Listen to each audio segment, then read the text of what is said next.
Hi, I'm Christy Smythe with The Business of Business. I'm here with Ree, the founder of the Wall Street Confessions Instagram, which is a must read for a lot of people in the finance world. And Ree's going to talk about how that came about and what she's been doing with it. So thanks so much for talking. Yeah, thank you so much for having me. So to the uninitiated, how would you describe Wall Street Confessions? Wall Street Confessions is a community of over 112,000 finance professionals who share their stories and experiences of working in finance. Right. And where did this idea come from for you? I was in college, I was recruiting for investment banking, and since I was young, it was kind of my dream job. I remember being 16. Working in investment banking. Yes. And since I was, when I was 16, I picked up investment banking for dummies.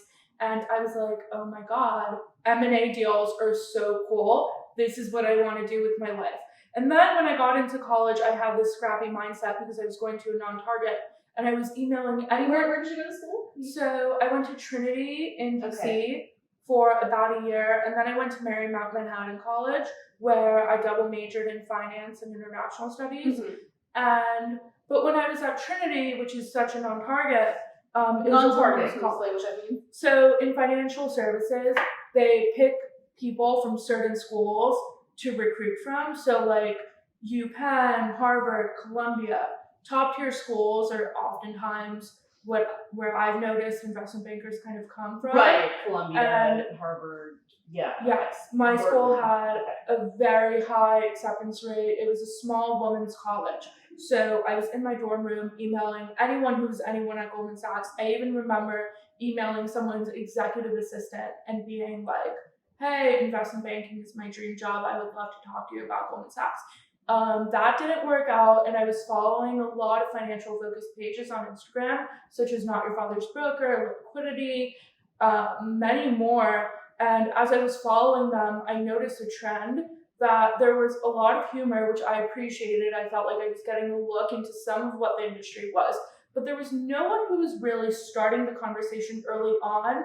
That a lot of people were making story posts, and they're posting here and there about their experiences in finance. But as someone who was recruiting, as a young woman of color, I thought that there were deeply rooted problems in the industry that no one was talking about. And I decided to start an anonymous confessions page for people on Wall Street. And I was 19 when I did it. And that was how long ago? 2.5 years. Wow. And where did these confessions come from? So my first 3 or 4 confessions, maybe, I had a lot of friends who were working in finance or had interned in finance and went to NYU. And I remember messaging them and being like, hey, I just started this fin meme page, like a financial meme page, which I wouldn't call it now, but back then. And I was like, can you just tell me like 1 or 2 things that happened to you while you were working on the street? And they told me, and very quickly it picked up traction. And what I noticed was that women were sharing their stories, whether they were sharing Me Too incidents or just general things about gender inequity. And women really were and continue to be the backbone of the page by being so vulnerable so consistently. Right, yeah. So this is kind of giving an outlet, you think? Absolutely. Interesting. Very interesting. So it started like 2 years ago. How big is it now? I have about 113,000 followers on Instagram. Wow. And how many, can you give me an idea of how much the volume of the confessions you get and what kind of email traffic you get and so on? Yes, I would say I get a confession every other day now. Mm-hmm. When the page was really taking off, I would get 5 or 6 a day and I couldn't keep up with them. And I remember when I started the page, one of my biggest things was to post twice a day, every day. That schedule would burn anyone out naturally. And I quickly learned that there were certain times I should post or certain things I should wait to comment on or to bring stories in about. So now I would say every other day someone sends something in. Right. And you have some pretty big name followers, right? Yes, Rich Handler from Jefferies is my biggest Instagram follower, I think. And also on Twitter, I just love this story. Paris Hilton follows me because we were on the same Clubhouse talking about NFTs. Wow, that's cool. Yeah. Um, so how did this kind of float into what you're doing now? Like this drove kind of the opportunities for you. Yes. How did that happen? I'm very lucky. Most, if not all, of my work experience has been from Wall Street Confessions and people DMing me asking what I do with regards to content strategy. And then I remember my current job, I work in business development at a financial media company called Bullish. The CEO was selling ads for a company, and the Instagram page probably had like 6,000 followers or 7,000. And one of my friends told me, oh, like I'm doing ads for this company, direct message this person. And I remember it was like a gap. It was a month in the summer where I wasn't working. I was just kind of finding myself. Yeah. And I messaged the Bullish Instagram and I said, hi, are you selling ads by any chance? I have a lot of followers or something ditzy along the lines of that. But then really, he was like, yes, we are selling ads. And in my second message, I said, by the way, it looks like you need someone to like help your Instagram, or I would love to help out your Instagram. Brian Hanley, the CEO, we got on the phone, we talked about it. I think within the week I was hired and I started working at Bullish. Wow.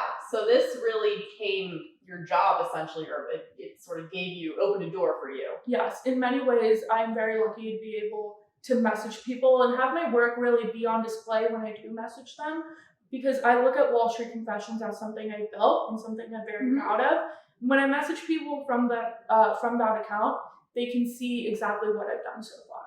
Wow, really interesting. So, do you sometimes meet people in person that you have received confessions from, and what's that like? What's that experience like? It's always quite surreal. I was at a party, I think in Williamsburg or Bushwick a few weeks ago, and I met someone, and he worked in private equity, and he just kind of really had a moment with me, and I had a moment with him where he was like, this page means so much to me, and it means so much to my friends, and I'm so grateful that you do it, and you're like doing the right thing. And I got a little emotional because with everything going on lately with burnout, a lot of people are very upset naturally. And it just felt nice to meet someone who appreciated what I was doing. But aside from that, the first time I got recognized, I think I was like 20 and I was at PJ Clark's in Midtown with a friend, and someone kept looking at me. So naturally I started looking at them. And finally, after squinting his eyes, he was like, are you Wall Street Confessions? And I was like, yeah, that's me. Hey. And he was like, I sent a confession to you about like the computer's not working at my bank. And I was like, oh my God, hello. So nice to meet you. Are there things people find surprising about you when they do meet you in person? People are always surprised. Well, not just when they meet me in person, but when they find out who I am, whether it's through an interview or through just looking at my Instagram bio and finding my personal. They're always very surprised that I'm a woman and I'm so young. Yeah. Yeah. It just doesn't fit the stereotype that they have, I guess. Yeah. Interesting. Yeah. Where do you see Wall Street Confessions going, or where do you hope it's going? There's so much more to come, and I'm very excited to continue to foster productive conversations and productive discourse and keep sharing people's stories for them. Right. So this is your brand. You have established this brand for yourself. We talk about Gen Z and branding and so on. And did that ever enter your mind? Like, I need to make a brand for myself when this was all coming together? Yes, and I had a few moments where I was like, is Wall Street Confessions my brand, or do I have a personal brand? And I'm at this amazing point now where I have my personal page, NYC Sad Girl, where it's like I write a dating column weekly. I'm starting a book club. I've built such a sense of community with women in New York, and I've created a degree of separation between Wall Street Confessions and my personal brand. But I do see it as my baby, and I really love being the founder, and I love what I do on Wall Street Confessions. That's cool. Do you think you have had an impact or changed some of the conversation in investment banking around culture, women, the minorities, so on? I would definitely hope that I've had an impact. From the conversations I've had with people in real life, it does seem that a lot of my posts do get people thinking, and at the very least, on a granular level, if someone's been working for 90 hours a week or 80 hours a week and they see something on my page and they don't feel so alone, I view that as impact in and of itself, because that's what the page is meant for. Right, right. And you've said before, you don't do any sort of research into these confessions, right? You post them as is. Like, how would you describe? How do you handle it? How do you choose what to post? I do post them as is, with the exception of like 1 or 2 grammatical edits, which anyone does when they're posting something of that nature. But I think a lot of it is intuition. And if I do think that something is a little off, I will throw it to like one of my friends in banking and be like, hey, like, what's your point of view on this? Because people have sent me things that are like the plot lines to like The Big Short or Billions, and those I recognize. Right. But other things, sometimes I'm like, can this actually happen on like the street? And my friends have to kind of say yes or no.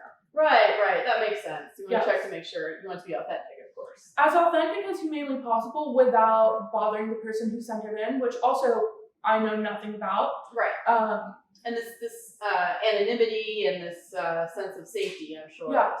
I mean, important. everyone's protected, and the most due diligence I'll do into something, or rather the most fact checking, I would say, is to make sure something's plausible. Mm-hmm. Yeah, that makes sense. Yes. So for other people who might be having ideas to be content creators or to, I don't know, do anything like this, would you give any advice? I would say something I learned the hard way, and something to be cognizant of, is if you're building a brand like this, be sure to maintain degrees of separation between your personal brand and the brand that you're building. Keep your mission in mind, and if you're doing something sensitive and delicate like this, continue to fight the good fight no matter what people tell you to do. Because at the end of the day, sometimes I look at my comment section and people are commenting, things about women and how women are so sensitive. And I could delete those comments, or I could leave them and I could allow discourse to happen. And I never get discouraged anymore because I know I'm doing the right thing. Right. In terms of leaving comments or deleting them?